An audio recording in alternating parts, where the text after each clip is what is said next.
ये सब मेरे क्लाइंट को ब्लैकमेल करने और उनकी रेपुटेशन को डिस्ट्रॉय करने की साजिश है। मैं ये सब साबित कर सकता हूं। Defence, you may proceed. Thank you जनाब। मैं सबसे पहले इस केस की हैसियत जानने के लिए एसएचओ बाबर को बुलाना चाहता हूं, अगर आपकी इजाजत हो। वाज़ा रहे कि एसएचओ बाबर के ही थाने में यह शिकायत दर्ज की गई थी। इजाजत है। Thank you Ron. बाबर साहब,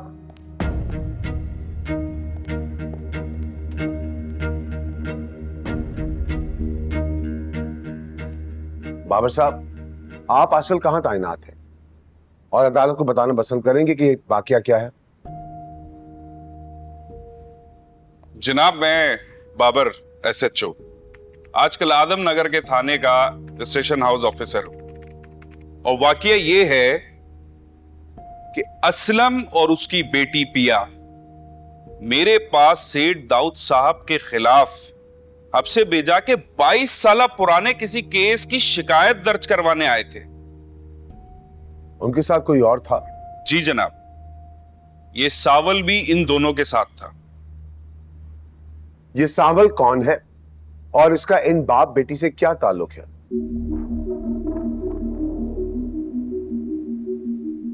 ऑब्जेक्शन माय लॉर्ड। मेरे फाजिल दोस्त गैर जरूरी सवालात करके केस को उलझाने की कोशिश कर रहे हैं। नहीं जनाब, मेरा यह सवाल बहुत अहम है। जब तक असलम और पिया के मददगार सावल की शनाख्त इस कोर्ट में नहीं हो जाती, मेरे सवाल का मकसद हल नहीं हो सकता। Overruled, you may proceed. Thank you my lord. Babasaheb, आप बताएं क्या कह रहे थे? जी जनाब, मैं यही बता रहा था कि ये सावल बत्ताखोरी का मुल्जिम रह चुका है। माजी में कभी ये सेठ दाऊद साहब की कंस्ट्रक्शन कंपनी में as a site manager appoint था, लेकिन साथ साथ गैर कानूनी कामों में भी मुलव्विस था, जिसकी शिकायत मेरे ही थाने में कई बार दर्ज हो चुकी हैं। मगर सेठ दाऊद साहब को जब इसकी इन हरकतों का पता चला तो उन्होंने फौरन इसे नौकरी से निकाल दिया।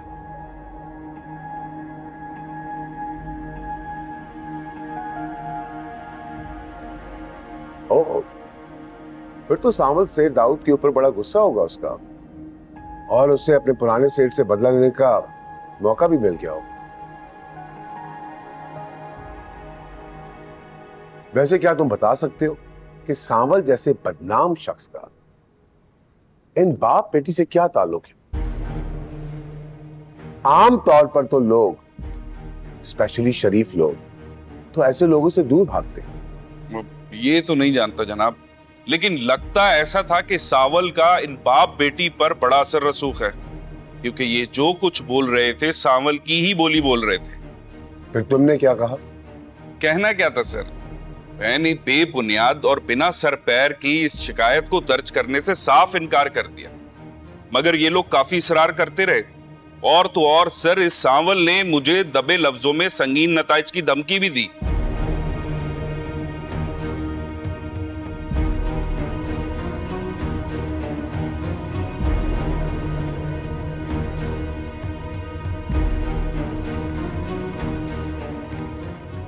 फिर क्या हुआ? उस वक्त तो ये लोग चले गए, मगर दोबारा फिर ये 17 मई को आए उसी शिकायत को दर्ज करवाने, और इस बार मैं इनकार नहीं कर सका।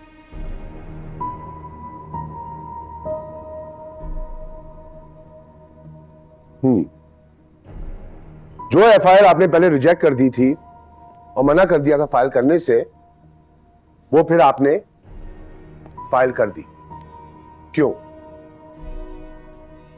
मुझ पर काफी दबाव था जनाब, और मुझे अपनी नौकरी अजीज है। किसका दबाव था? जरा इस कोर्ट को बताओगे तुम?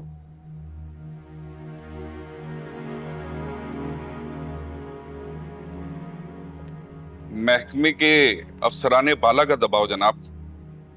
मुझे एसपी साहब ने फोन कर कर कहा कि आईजी साहब की हिदायत है कि इनकी शिकायत दर्ज की जाए, वरना मुझे अपनी नौकरी से हाथ धोना पड़ेगा।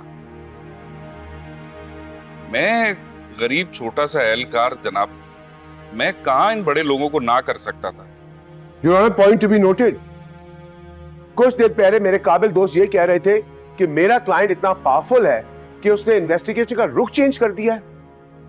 और ये क्या कह रहे हैं बाबर एसएचओ साहब, यहां तो गंगा उल्टी बह रही है।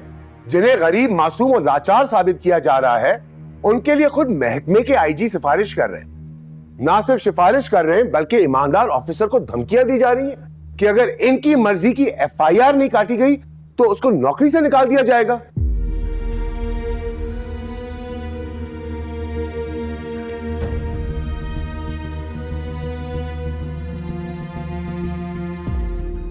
अच्छा एसएचओ साहब, तो आपने दबाव में आके एफआईआर दर्ज कर दी।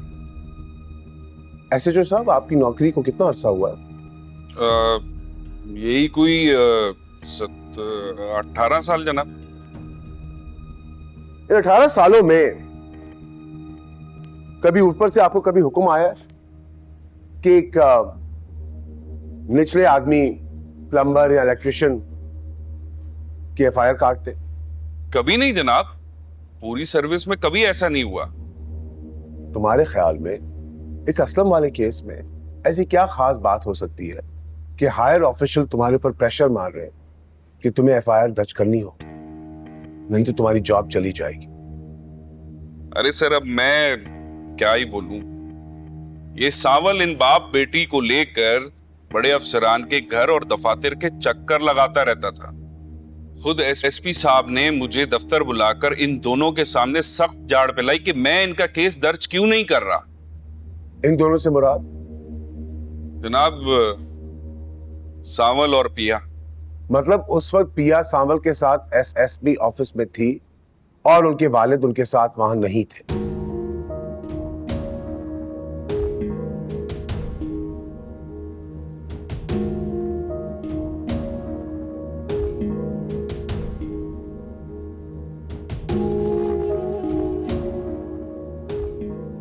भाई चले, एसएसपी साहब भी अच्छे ऑफिसर हैं, उनका भी दिल है माय लॉर्ड। अब दिल तो किसी पे आ सकता है। फिर पिया। I object your honour. मेरे मौक्कल की किरदार कशी की इजाजत हरगिज नहीं दी जा सकती। मैं आपसे नोटिस लेने की दरखास्त करता हूं। Objection sustained. डिफेंस को हिदायत की जाती है कि मुद्दे से बात ना हटे। माफी चाहता हूं जनाबे वाला, मैं तो एक छोटी सी लेकिन अहम बात की तरफ अदालत की तवज्जो करवाना चाह रहा था कि पुलिस वाले भी इंसान होते हैं योर ऑनर, और उनका भी थोड़ा सा दिल होता है। पर बहरहाल मैं अपने अल्फाज वापस लेता हूं। आई अपोलोजाइज योर ऑनर।